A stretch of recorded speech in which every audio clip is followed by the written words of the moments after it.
Okay, welcome back. And now we're going to be doing another thing. I found a really nice uh, web um, website. Let's just show it to you. That talks about a really robust and nice, easy way to do a simple timer. Now, I've been doing it differently to this, but the moment I found this one, it just made sense to do it this way. So I'm now I reverse engineered this into Bolt, and then we'll be just showing you how to do a timer, just in case you want to add a timer to your game or a clock or something like that. So we're just going to start by just adding some UI elements that we need. So I'm going to add a canvas. Let's call this timer, something like that. Should be good. Let's make it scale with screen size, just so that we don't get any weird issues. If you are 100% sure of the resolution, you can keep it as constant pixel size or actual constant physical size, but you need to know what the actual resolution of the game, the screen that you're working on. So we're going to be just working with what we have, and we're going to add to this timer, we're going to add a text that's just going to hold all the timing text stuff. Let's call this timer text, and we can just, for now, let's do that just so that it looks like it's the way it's supposed to. I think we're going to put this whereabouts. Let's put it up in the middle. So I'm going to justify this to the middle and to the center. I'm going to hold down Alt and click on the top over there so it moves it to the top here. I'm also going to make sure that I can overflow in both directions. I don't feel like making the holding shape the size I want. There we go. Okay, and I'm just going to add an image for the background here. So I'm going to right click, let's just add a panel. It's going to be easier. It's going to be smaller, and not smaller. What I mean is it's going to have all the setup stuff that I want. I'm just going to make this panel a little bit smaller, just to kind of be a little bit bigger than the timer, but nothing major. Again, design the stuff better. Mine is not by a long shot designed good at all. So I'm going to parent the text to the panel, and I'm going to change the orient to the center, and I'm just going to make sure that my text is in the middle of the holding shape, which is this panel here.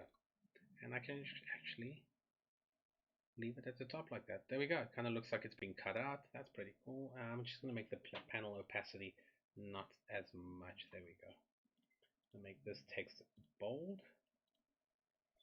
There we go. And we're going to leave it like that for now. So this is just going to be my timer. And we're going to add a script to this. So I'm going to add a flow machine. Let's create a new script. Go to the scripts folder and let's call this clock timer. Something like that should be good. Just going to close that window up at the top there that I had. Okay, so let's get going. We are going to be doing this inside of the update. So in the update, we're going to do a few things. We are going to need 3 variables for this to work. 4 actually, I'm lying. The first one is going to be let's call this the timer output. So that's the timer output. It's going to be a float.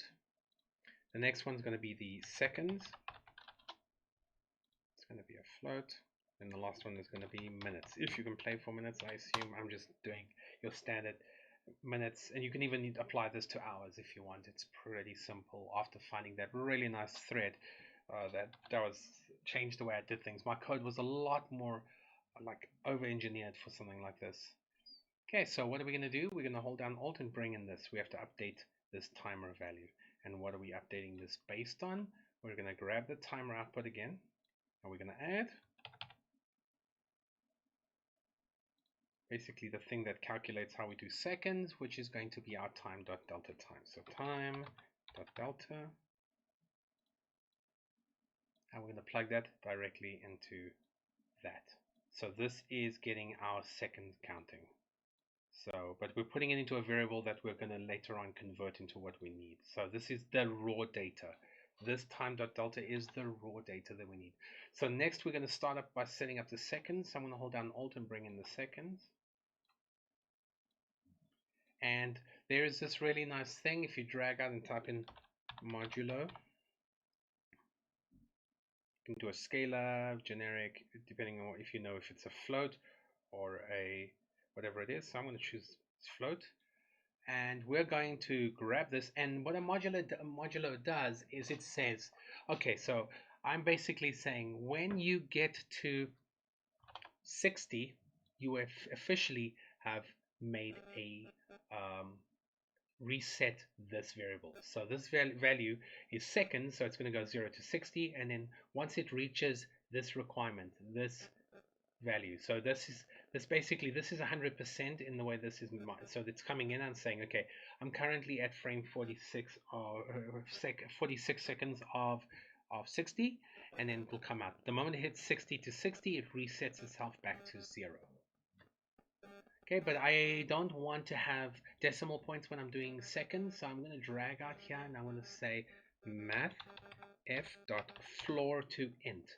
I want to convert this into an integer, and then we can plug that into the seconds. I just want to get, and what floor does is the exact description of the word. It is flooring that value. So you have floor, you have ceiling, you can, it's like in Google Sheets when you round up, round down. So I'm rounding this value down to the nearest integer over here. So now that we've done the seconds, so let's just actually put this into little comment section. So this one is the raw time value. Okay, this one here is where we convert and calculate. Oh my word. Let's try that again. Calculate seconds. Okay, so that's where we're calculating our seconds. And then next is the section we do the minutes. And again, same concept. We're going to grab our timer out value, and we're going to divide that by, and drag off here and make it a float literal 60. Okay, so we're dividing that by 60. So what we're saying is when this timeout value is we're going to, whatever that value is, we're going to divide it by 60, and then we're going to be able to essentially figure out how many, when it should become a minute, if that makes any sense. You'll see it now. So again, we're going to floor to int, just to be safe. And then the last one here is hold down Alt and drag this in for the, what am I doing? For the minutes. So this is how we calculate minutes. So calculate minutes. There we go. And then all we have left to do is just actually update the UI, which we have nowhere.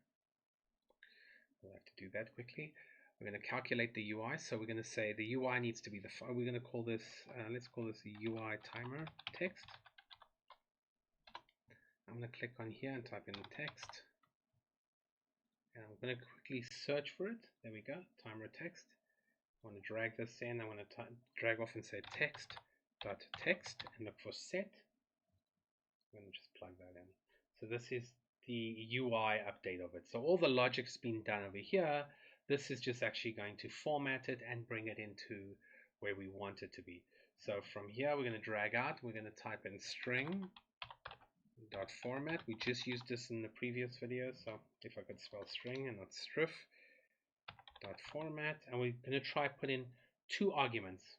One is going to be minutes, the other one's going to be seconds. So we're going to do the formatting here. So we're going to grab our minutes, grab our seconds, and we're going to plug in our minutes in the top, seconds in the bottom. Now what this formatted does is it takes in variables like we're doing here, and it's over here we can tell it how to format those values together. So in this case, we're going to add round bracket 0, 2 dots, 0, 0, or yeah, we could also do 0, 0, 2 dots. Anyway, depending on how you want to do your clock. I don't think we're ever going to go into double digits of this. And then like that. And then I'm going to say 2 dots and then do the exact same thing. But this time we're going to go 0 and say 1, 2 dots, 0, 0. The reason for the 1 is to kind of tell it that it needs to set this off. If you don't put that 1 in there, it's not going to do anything. It's not going to start the formatting properly. So let's put this here. Let's call this format the UI text and update the clock. That's all that does. That's it. Let's try this out and see what happens. Double check that it's actually got the assigned variable, which is that one. I'm gonna have to survive long enough so you guys can see the timer working.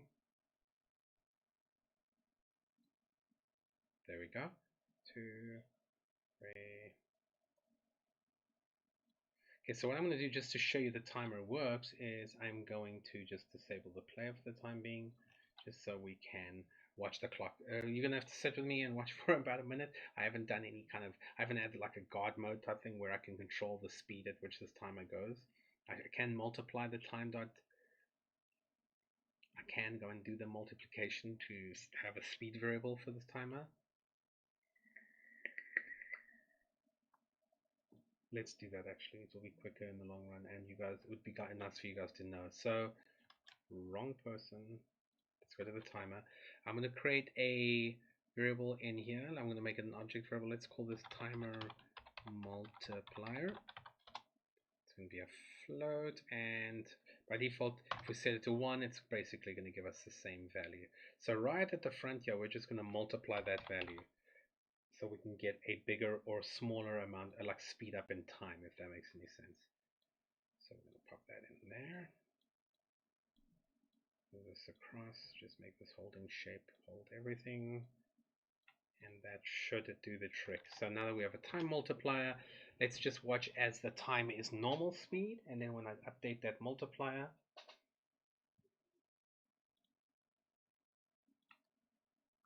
there we go. Now it's a lot faster. It should clock over at 60. There we go. We can go up to 100 and make this go real fast. There we go. There is your timer. That's it.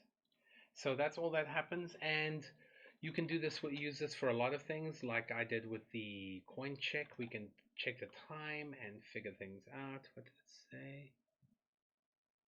I'm having an error somewhere else, but that's it. That's all. That is the total of the code to create a really nice little timer that you can check the values.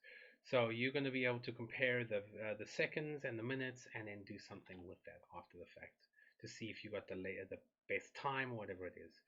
So that's it. So hopefully this has helped, and hopefully this makes sense, and I will see you guys in the next video. Thank you so much for watching, guys. Cheers.